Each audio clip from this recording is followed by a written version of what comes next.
Queridos, abramos a palavra de Deus no livro de Atos, capítulo 2, e ouçamos a leitura do verso 5 até o verso 21. Atos 2, de 5 a 21. Estavam morando em Jerusalém judeus, homens piedosos, vindos de todas as nações debaixo do céu. Assim, quando se fez ouvir aquela voz, afluiu a multidão, que foi tomada de perplexidade, porque cada um os ouvia falar na sua própria língua.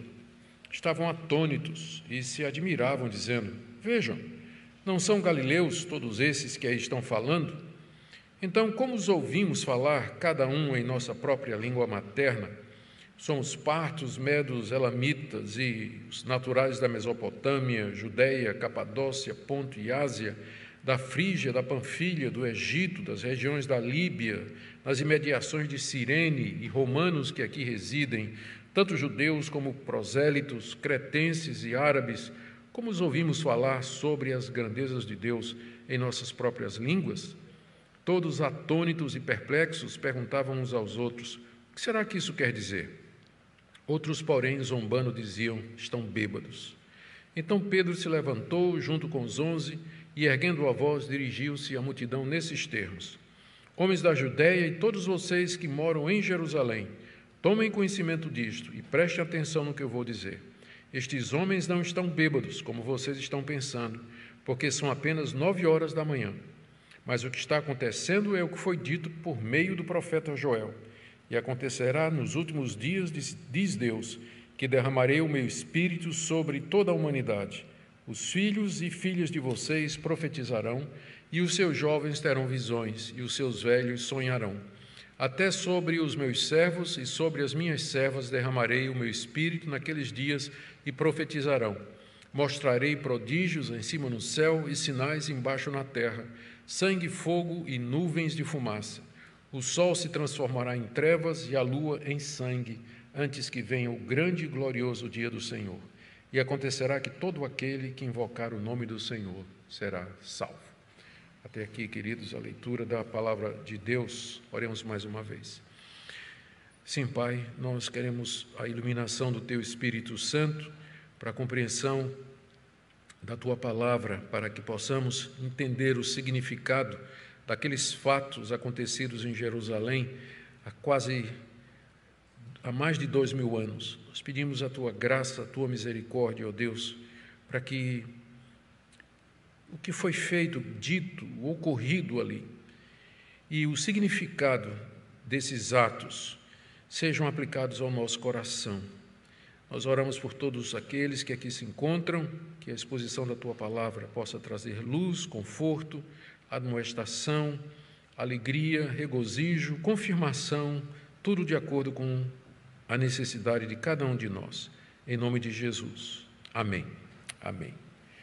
Queridos irmãos, na mensagem anterior, que resumiu-se aos versos de 1 a 4, nós vimos a descrição que Lucas faz, de maneira muito breve, da chegada do Espírito Santo no dia de Pentecostes, no último dia daquela semana onde se celebrava essa festa de Pentecostes, ou festa da colheita, como era chamada de Pentecostes, por conta da palavra grega, que significa 50, ela vem 50 dias depois da Páscoa. Nós vimos os sinais que foram dados para indicar a chegada do Espírito Santo e o cumprimento da promessa, que foram o som de uma ventania, de um vento impetuoso, e também labaredas de fogo que foram vistas sobre as cabeças de cada um daqueles que estavam lá no cenáculo, juntamente com os apóstolos. E vimos o efeito deles ficarem cheios do Espírito Santo, que Lucas diz que eles começaram a falar em outras línguas, segundo o Espírito Santo lhes concedia que falassem. Nós vimos que esse evento, a chegada do Espírito Santo naquele dia sobre a igreja, representava o cumprimento da promessa que Jesus havia feito.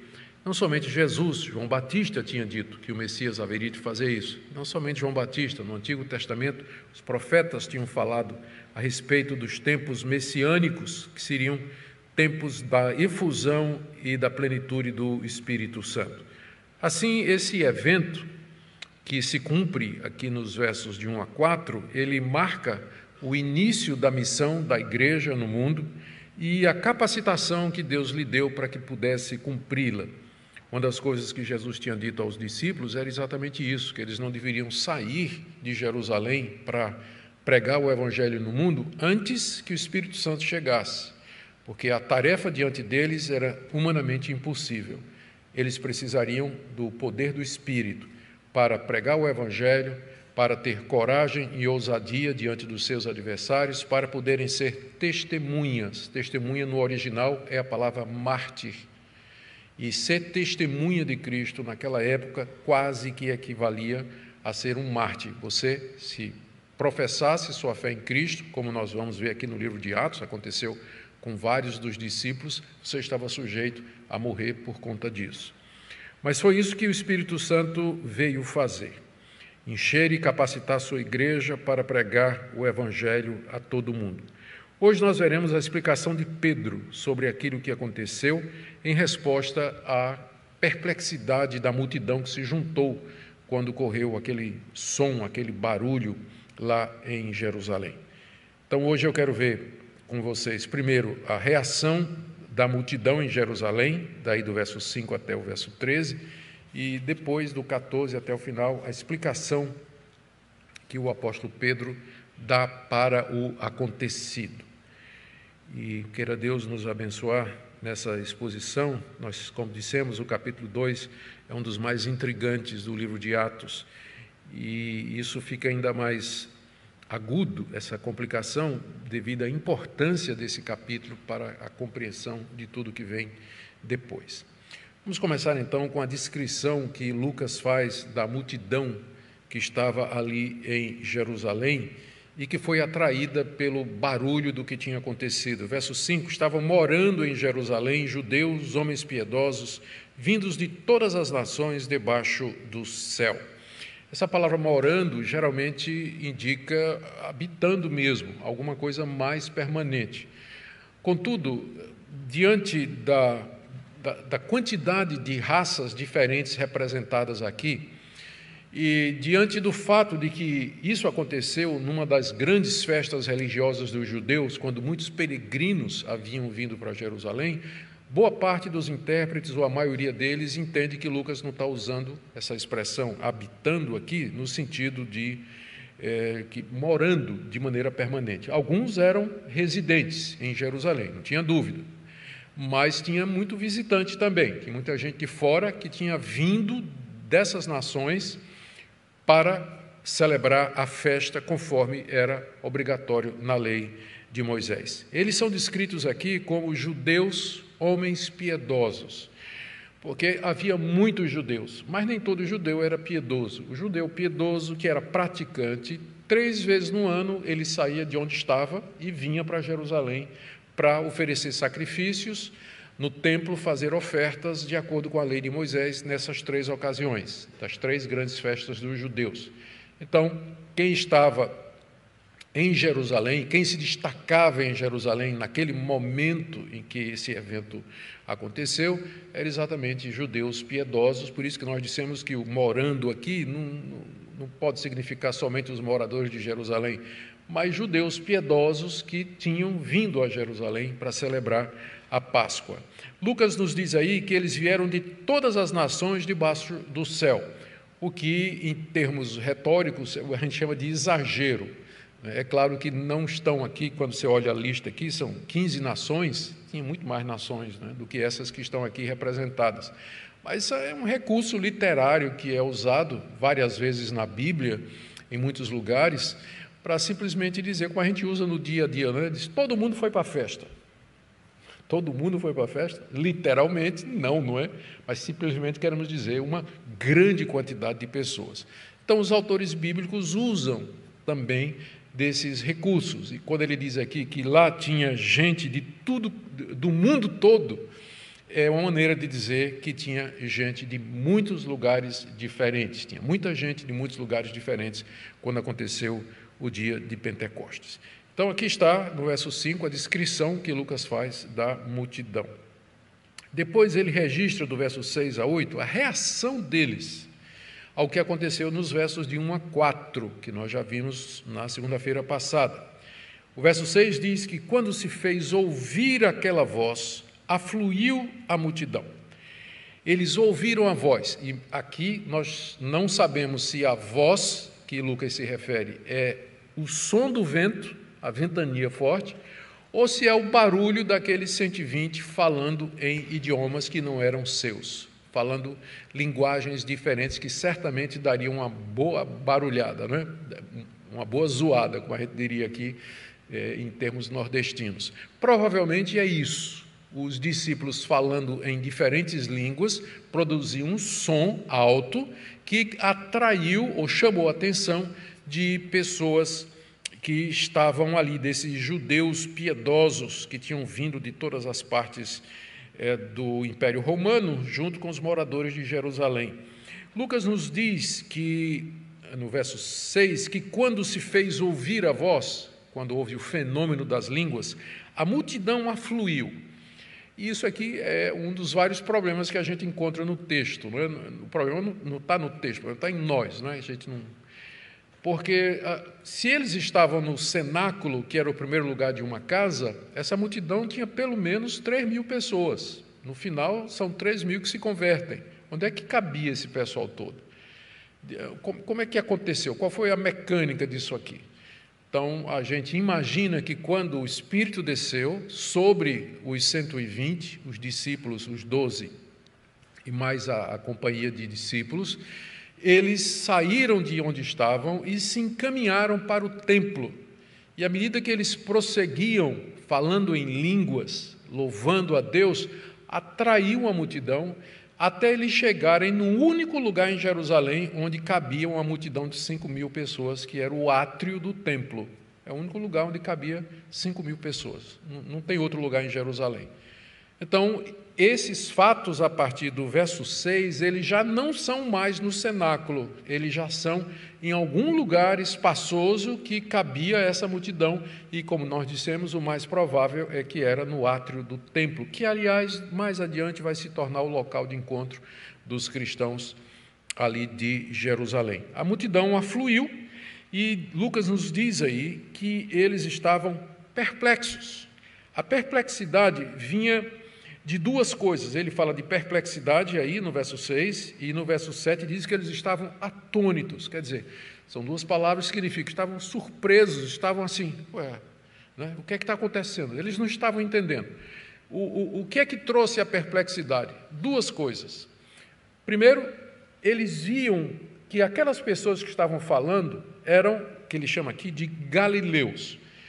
O que também é um exagero, porque não eram todos galileus. Galileus eram os discípulos que Jesus chamou durante a primeira fase do seu ministério, lá na Galileia. Pedro, Tiago, João, André, eles eram galileus. Mas já Zaqueu não era. Talvez, Mateus já não era daquele lugar ali. Outros, como Simão, Simão o Zelote, os zelotes eram sediados em Jerusalém. Então, é provável que fosse de Jerusalém também. Mas Pedro e os demais, que eram os líderes, certamente davam traços de ser galileus, ou pela maneira de trajar, ou por alguma outra indicação que Lucas não dá aqui. Mas a multidão percebeu que os líderes do movimento, daquilo que estava acontecendo, eram galileus. Qual era o problema com isso? A Galileia fica na parte norte da Palestina, da Judeia, por assim dizer, fica ao norte da região habitada pelos judeus, e ela estava em contato com os gentios. E por isso havia muita interação dos galileus com os não-judeus. E por isso o pessoal da Judeia desprezava os galileus, porque o judeu era muito zeloso da lei de Moisés, das tradições, e também havia o racismo deles, os judeus puros, os judeus que estavam ali na Judeia, em Jerusalém. Os galileus já eram mais misturados, e foi exatamente lá que Jesus começou o ministério dele. Então, eles disseram assim, e os galileus tinham famas de iletrados, um pessoal mais bronco, não é? Meio do interior, por assim dizer. E aí, de repente, esses homens, eles estão falando em idiomas que eles não teriam condições de saber. Naquela época, ali se falava, entre os judeus, primeiro o aramaico, que eles aprenderam quando estiveram no cativeiro babilônico. A língua original dos judeus era o hebraico. Mas quando eles foram levados para o cativeiro babilônico, eles aprenderam a língua dos seus que os oprimiram, né, dos seus, tem uma palavra aqui que está me faltando, daqueles que os levaram prisioneiros, que era exatamente o aramaico, que era falado tanto pelos assírios quanto pelos babilônicos. Quando eles vieram do cativeiro, eles vieram falando aramaico. O hebraico se restringia ao templo, era a língua dos sacerdotes, e às sinagogas onde os rabinos liam as escrituras em hebraico. Mas, no mais, os judeus falavam o aramaico. E todo mundo falava grego, que era o inglês daquela época. Então, aramaico e grego era a língua que a multidão entendia. Só que agora, esses galileus iletrados, gente do interior, sem preparo, sem nada, assim eram considerados, eles estavam falando em idiomas, em dialetos, dos povos que estavam ali representados. E aí vem a segunda razão do espanto deles, né? Primeiro, porque eram galileus que estavam fazendo isso, e segundo, é porque eles estavam escutando eles falarem, literalmente, diz aqui, na própria língua materna, verso 8. Então, como os ouvimos falar, cada um em nossa própria língua materna, ou seja, na língua em que fomos nascidos, literalmente, no grego, é isso que a palavra significa. Naquela época, nessa época aqui, havia judeus espalhados por todo o Império Romano por vários motivos. Nós temos que lembrar que Israel tinha sido levado para o cativeiro para a Babilônia, primeiro para a Síria, os assírios levaram para aquela região, depois os babilônicos levaram os judeus 100 anos depois, entre o Reino do Sul e o Reino do Norte, que foram levados em cativeiro, foram para a região da Babilônia, e lá na Babilônia havia uma grande colônia de judeus, ali pela região da Mesopotâmia. Uma parte deles fugiu durante a invasão, levando inclusive o profeta Jeremias, e foram para o Egito. Então, no norte do Egito, lá em Alexandria, havia uma grande colônia de judeus também.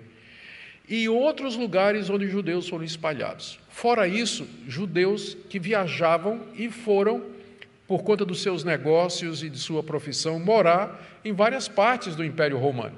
Então, tinha judeu espalhado por tudo quanto era de lugar. E nesses lugares, seus filhos nasceram e aprenderam os dialetos. Havia muitos dialetos e idiomas falados no Império Romano. Ainda tinha, além do grego, que eu disse, que era o inglês, né, a língua comercial, tinha a língua oficial do Império Romano, que era latim, que era falada particularmente lá em Roma. Era falada lá em Roma.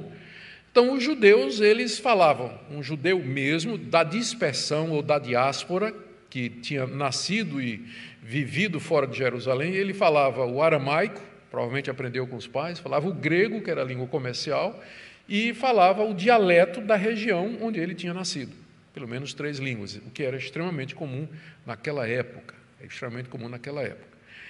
E agora, o grande espanto da multidão é que os galileus, que eram daquela região e que não eram multiculturais e que não tinham viajado para lugar nenhum, era o pessoal do interior, eles estavam falando nesses dialetos que eles tinham aprendido quando eram crianças, ou lá da região onde eles moravam. E como é que era isso, né? Eles estavam, diz aí o texto, perplexos e atônitos.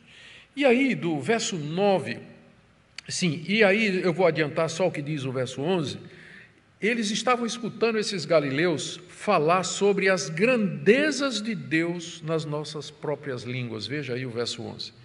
Então, não era evangelização, não era profecia, porque tem gente que acha que em línguas o pessoal está profetizando. Não era.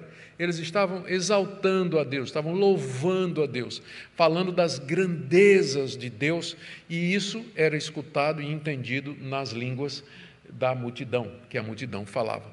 O louvor e a exaltação, provavelmente por conta do cumprimento da promessa. A promessa foi cumprida, o Espírito Santo chegou, aquilo encheu o coração deles de louvor e de gratidão a Deus, de maneira que eles elevaram a voz nesses idiomas a Deus em gratidão por aquilo que estava acontecendo. Essa foi a reação da multidão, e como eu disse, tudo isso passava-se provavelmente no átrio do templo. Do verso 9 a 11, nós temos uma lista das nações que estavam ali representadas e que é um enigma para ser decifrado. Os estudiosos aqui não têm nenhum acordo sobre o padrão que Lucas está seguindo aqui. Você tem aqui cerca de 15 nacionalidades representadas, mas em que ordem? Qual foi a ordem que Lucas usou aqui? A princípio, pode parecer que ele começa lá no norte, porque ele fala da Mesopotâmia, depois ele, aliás, para o Oriente, desculpe, que ele fala da Mesopotâmia, depois ele vem na direção da Judéia, depois fala do Egito, que é mais ao sul, aí de repente ele está falando de Roma, está falando de Creta e da Arábia, que são completamente opostos, então geograficamente essa sequência aqui não faz sentido. Outros acham que eram os lugares onde tinha judeus espalhados, mas está faltando aqui algumas províncias, como a Macedônia, como a Caia, onde tinha muitas sinagogas de judeus, não são mencionadas aqui. E por que então, se o conceito é esse, por que Judeia é citado aqui? Se o alvo é mencionar locais onde tinha judeus espalhados. O fato é que ninguém sabe ao certo qual o critério que Lucas usou para enumerar essas nações aqui, 15 nacionalidades. Mas, no fim, não faz diferença para nós, não é? Isso é apenas uma curiosidade de estudioso da Bíblia, que o pessoal fica perguntando, né? Querendo saber como é que foi. Então, mas, no fim, não faz diferença, porque o ponto de Lucas aqui é dizer que naquele dia em que o Espírito Santo veio sobre a igreja para capacitá-la para ir ao mundo, o mundo já estava ali representado. O mundo já estava ali presente. As pessoas estavam ali. E o que Pentecostes representava se cumpre neles, ouvir o Evangelho na sua própria língua. O milagre reside exatamente nisso, que o Evangelho seria levado a cada nação e que seria pregado a essas pessoas de uma forma que essas pessoas poderiam compreender. É esse o ponto da lista, ressaltar o milagre que havia acontecido. Daí, é mais um reforço para aquilo que a gente vem dizendo, que o milagre tinha sido nos apóstolos. Não estava no ouvido da multidão, mas na boca dos apóstolos até essa altura. É isso que importa realmente, que havia judeus piedosos ali, residentes de Jerusalém e visitantes de várias nações que poderiam, que ouviram aqueles louvores e a falar das grandezas de Deus em sua própria língua. O resultado, voltando agora para o nosso texto, no verso 12, mais uma vez, olha, ele usa a expressão, todos atônitos e perplexos, perguntavam uns aos outros, o que será que isso quer dizer? Essa foi a reação da multidão.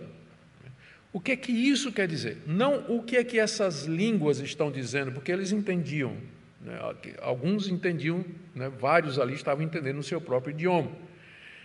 Nem todos, mas a maioria estava entendendo. Então a pergunta não é o que é que está sendo dito, a pergunta é o que é que significa isso? Que esses galileus ignorantes são agora capazes de falar em idiomas de todas as nações que estão aqui representadas. Isso é um milagre. Qual o significado desse milagre? Qual o sentido disso? O que é que isso quer dizer? Essa foi a reação da maior parte da multidão. Mas nem todos, porque no verso 13, lemos aí, que alguns zombavam dizendo, eles estão bêbados. Tem tido muitas explicações para essa explicação aqui. Alguns acham que esses que disseram que eles estavam bêbados é porque eles viram os apóstolos pulando, dançando, plantando bananeira, rolando no chão, dando salto carpado mortal triplo de costas e algumas outras manifestações físicas que algumas pessoas costumam associar com a plenitude do Espírito Santo. Então, parecia que estavam bêbados, né, por conta não tem nada no texto que sugira isso. A perplexidade, e eles estão atônitos, não é por conta da maneira deles se comportarem, mas exatamente do milagre deles estarem falando em línguas que eles nunca poderiam ter aprendido a falar. O milagre está nisso aí, não estava em nenhum comportamento bizarro e estranho da parte dos discípulos. Outros acham que eles perguntaram, estão bêbados, exatamente porque o que estava sendo falado não eram idiomas, mas glossolalia, palavras sem sentido. Então, o que o Espírito Santo fez com que alguns entendessem, mas outros não. E esses que não, disseram, esse pessoal está dizendo coisas sem sentido, então esse pessoal está bêbado. Mas nós já vimos que a evidência em favor de que o milagre tinha sido na voz, na língua, na boca dos apóstolos é muito maior do que na multidão. O Espírito Santo ainda não tinha descido sobre a multidão, vai descer no final, na pregação de Pedro, quando aqueles 3.000 creem em Jesus Cristo. Até agora, o sobrenatural é nos apóstolos, não tem nada acontecendo sobrenaturalmente na multidão. Quando eles dizem assim, eu estou escutando na minha língua, não tem nada de sobrenatural nisso. Tem de sobrenatural os galileus estarem falando na língua deles, é isso que é sobrenatural.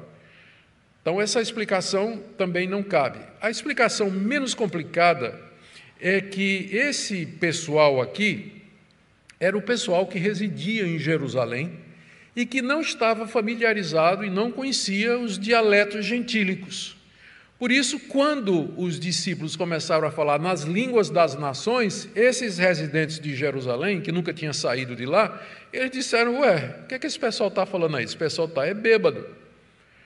Talvez essa seja a melhor explicação é a que traz menos problemas e é a que responde mais questões.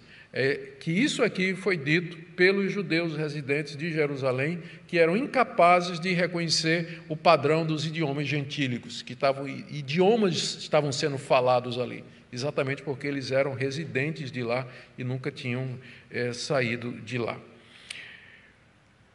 Essa foi, então, a reação da multidão. E, de fato, era uma multidão bem representativa, né? Voltando aqui para a lista, partos, medos, elamitas, que ficavam mais para o Oriente, naturais da Mesopotâmia, tudo ali fica no Oriente, à direita do mapa, você olhando. Judéia, e aí já vem mais para o centro, né, se movendo em direção ao oeste. Depois ele fala Capadócia, Ponto e Ásia, que é já agora passando no Mediterrâneo, já é lá para as bandas onde o sol se põe. Frígia, Panfilha e Egito fica mais ao sul. Regiões da Líbia, aí ele se move um pouquinho para o sul. Cirene, já é um lugar que não está mais ao norte. Romanos, que aqui residem, tanto judeus como prosélitos. Prosélito era um gentil que tinha se circuncidado e se tornado judeu. Então, tem 3 categorias, é bom lembrar. Tinha o judeu nascido, filho de Abraão, circuncidado ao 8º dia. Tinha o prosélito, que era o gentil, que não era filho de Abraão, mas que tinha se tornado judeu através da circuncisão, feito sacrifício no templo e seguia as leis de Moisés. E tinha o temente a Deus, que era o gentil que gostava do judaísmo, mas que não tinha se tornado judeu. Cornélio era um temente a Deus, ele não era prosélito. Mas tinha prosélitos lá de Roma, que aí nós já vamos para o noroeste, olhando no mapa. Então, nem geograficamente, nem teologicamente, é difícil a gente saber exatamente essa lista, como é que ela está organizada, mas eu volto a dizer, o ponto é que ela é bem representativa da diversidade cultural, étnica e linguística que havia no mundo daquela época, e que o Evangelho veio para ser pregado e anunciado a todas estas pessoas. Do verso 14 a 21, nós temos a segunda parte da nossa mensagem, que é o sermão de Pedro. Na verdade, o sermão de Pedro vai até o verso 30, até o verso 40. E até o verso 40, mas nós vamos ver só até o verso 21 hoje. Esse sermão aqui, ele é o primeiro de quase 30 sermões ou discursos que tem no livro de Atos. Ele é o primeiro. E é o primeiro dos 4 sermões de Pedro, até o capítulo 10, em que ele resume o Evangelho. Se você ler aqui o sermão de Pedro todo, você vai levar menos de 1 minuto, talvez 1 minuto, alguma coisa. É claro que Pedro pregou muito mais tempo do que isso. Então, o que você tem, na verdade, o que nós temos é um resumo que Lucas fez daquilo que Pedro pregou. Não somente aqui, mas em todos os demais sermões que estão registrados no livro de Atos, onde Lucas tenta dar a síntese daquilo que foi dito, aquilo que foi pregado, aquilo que foi anunciado, quer seja por Pedro, quer seja pelo apóstolo Paulo, que é aquele que também prega bastante. E o maior de todos os sermões foi um diácono, que é exatamente Filipe, não é? Estevão, que é o capítulo 7 todo, que é o maior sermão que você tem no livro de Atos, e é bem extenso. Mas, com certeza, esse sermão aqui ele está compactado por Lucas. Ele pegou os pontos principais e resumiu aqui para Teófilo, a quem esse livro é dirigido. E o sermão de Pedro, conforme Lucas nos traz aqui, ele vem em 3 partes. Primeiro, Pedro explica o que é aquilo que estava acontecendo e qual o significado daquilo que estava acontecendo, que era o que a multidão estava querendo saber. Depois ele diz que aquilo aconteceu por causa da ressurreição de Jesus, é a segunda grande parte do sermão, e a terceira parte é a chamada ao arrependimento, não confunda com apelo, que está aí do capítulo 2, de 37 a 41, onde Pedro se dirige à multidão e chama ao arrependimento. E hoje nós vamos ficar só com a primeira parte do sermão de Pedro, onde ele explica, ou ele dá a resposta à pergunta que estavam sendo dita. O que é que isso quer dizer? E aí ele explica em termos da profecia de Joel, que nós veremos em seguida. Bom, do verso 14 em diante, nós temos então essa primeira parte do sermão. Lemos que Pedro se levantou junto com os 11. Ele se levanta juntamente com os 11. Levantar aqui não devia ser entendido, talvez, no sentido literal, mas Pedro dá um passo à frente, ele se destaca, não é? Ele se ergue, ele se apresenta, por assim dizer, juntamente com os 11. E levanta a voz, se dirigiu à multidão e diz a eles: homens da Judeia e todos vocês que moram em Jerusalém, que confirma aquilo que nós dissemos, não é? Que a multidão era composta de gente que morava em Jerusalém e gente que vinha da Judeia e de outras partes do mundo. Prestem atenção no que eu vou dizer. Esses homens não estão bêbados, como vocês estão pensando, porque são apenas 9 horas da manhã. Naquele tempo esse argumento fazia sentido. Ninguém ficava naquela época bêbado às 9 horas da manhã. Hoje em dia, eu não sei se esse argumento valeria tanto, né? Mas naquela época, ficar bêbado às 9 horas da manhã era uma coisa que todo mundo concordava, era absurdo. Tanto é que Pedro usa o argumento aqui. É 9 horas da manhã. Então, a explicação de que esse pessoal está bêbado não é essa a explicação. Existe uma outra explicação. E aí Pedro passa a explicar o que é que estava acontecendo, a dar o significado. Ele diz no verso 16 que aquilo que está acontecendo é o cumprimento de uma profecia antiga de um dos profetas de Israel, que é o profeta Joel. Verso 16. O que está acontecendo é o que foi dito por intermédio do profeta Joel. Se você abrir sua Bíblia, lá em Joel, capítulo 2, de 28 a 32, você vai encontrar essa profecia que Pedro reproduz aqui, quase que de verbatim, literalmente, né? Com algumas pequenas mudanças e uma mudança significativa. Tirando isso, Pedro repete praticamente idêntico àquilo que o profeta havia escrito no capítulo 2, do verso 28 até o 32. Basicamente, o que Pedro está dizendo aqui é o seguinte, eu vou ler aqui mais uma vez, eu vou lendo à medida que for fazendo a explicação. Primeiro, que aquilo que tinha acontecido é o cumprimento do que Joel falou, a descida do Espírito Santo, a vinda do Espírito Santo, inaugurando os últimos dias. Aqui tem uma mudança significativa na citação que Pedro está fazendo da profecia de Joel. Se você abrir sua Bíblia em Joel, capítulo 2, verso 38, 28, estou com ela aberta aqui já, Joel diz assim: e acontecerá depois disso que derramarei o meu espírito sobre toda a humanidade. Quando Pedro cita essa passagem, ele cita e ele muda, porque ele não diz e acontecerá depois disso que derramarei o meu Espírito sobre toda a humanidade. Ele cita assim: e acontecerá nos últimos dias, diz Deus, que derramarei o meu Espírito sobre toda a humanidade. Qual foi a mudança? Em vez de depois disso, que é citado por Joel, Pedro interpreta dizendo últimos dias. Ou seja, o que Pedro está dizendo é que aquilo que Joel tinha dito que aconteceria depois daqueles fatos que Joel está narrando, representava a chegada dos últimos dias. Os últimos dias na escatologia dos judeus, no pensamento dos judeus, eram os dias do Messias, era o dia do Senhor, o dia em que Deus haveria de vir para julgar o mundo, para reinar e estabelecer o seu reino de paz. Isso é chamado de últimos dias. Pedro está dizendo que esses últimos dias foram inaugurados e que aquilo que estava acontecendo era o sinal de Deus de que isso estava acontecendo. Então, nos últimos dias, os últimos dias foram inaugurados com a chegada do Espírito Santo.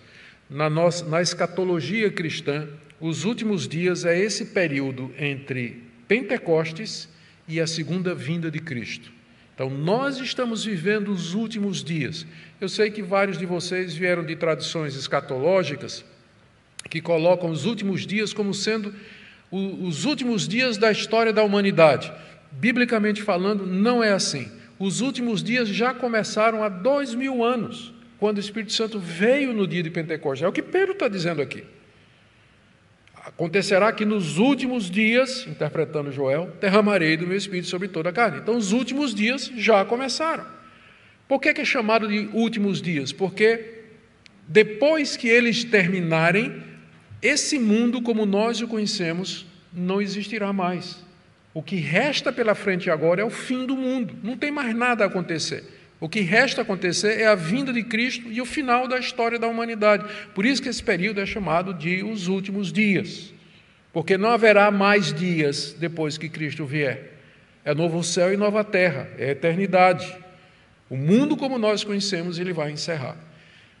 Então, esse período foi iniciado no dia de Pentecostes, é a primeira coisa. O reino do Messias foi inaugurado. Cristo está sentado à direita de Deus. Ele tem todo o poder no céu e na terra. Ele reina.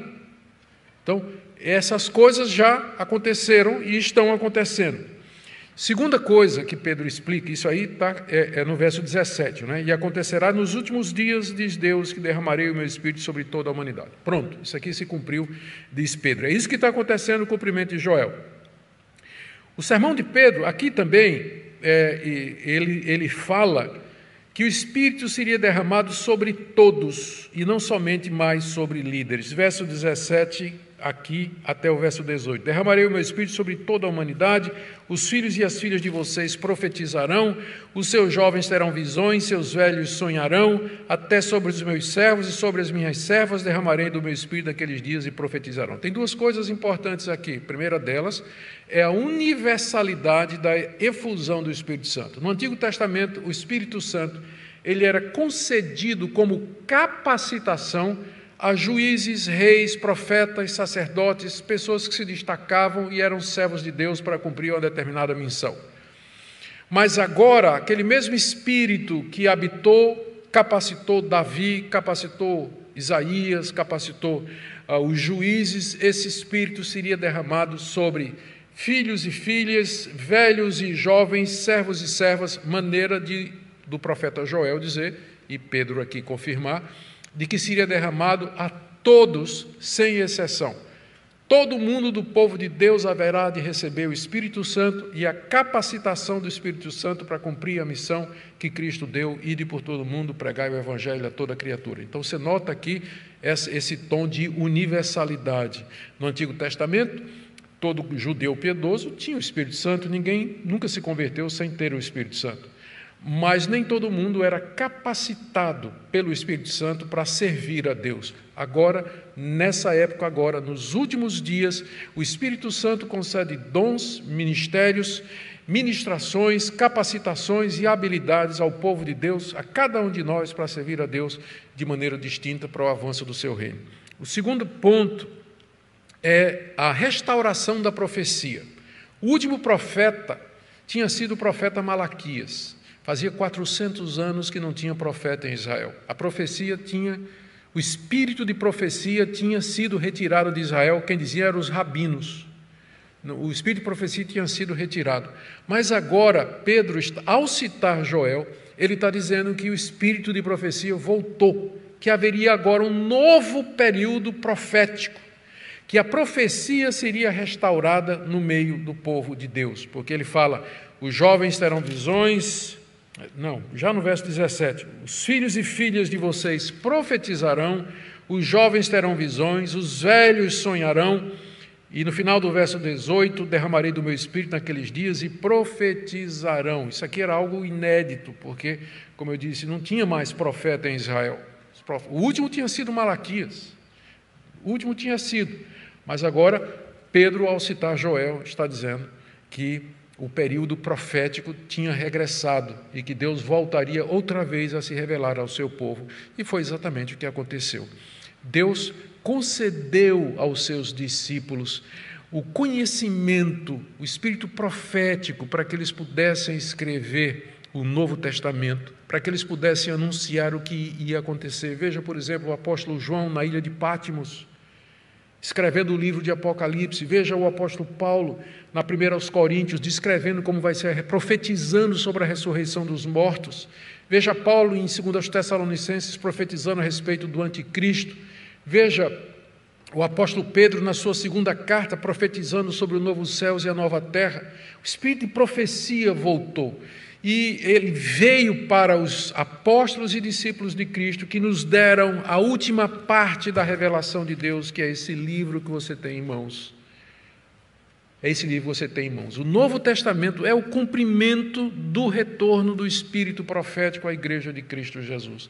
Então, hoje, é claro, nós temos já essa profecia completa, ela está realizada, e nós não vamos dizer que, nós não temos como dizer que esse espírito profético similar ao Antigo Testamento e aos apóstolos e escritores do Novo Testamento, ele permanece na igreja, porque então significaria que nós temos revelação continuada. Deus estaria sempre trazendo novas verdades e anunciando novas coisas à sua igreja, o que seria muito complicado, seria muito difícil. Mas essa, por exemplo, é a reivindicação das seitas. A Igreja Católica, que é a maior de todas as seitas, ela reivindica exatamente isso, que através dela a verdade continua se expandindo e que Deus continuou através dos séculos a se revelar e a trazer novas verdades através do magistério católico, através dos papas, das encíclicas e, enfim, de toda a tradição. O mormonismo diz a mesma coisa, que eles são a revelação de Deus para os últimos dias. Já falei daqui do islamismo.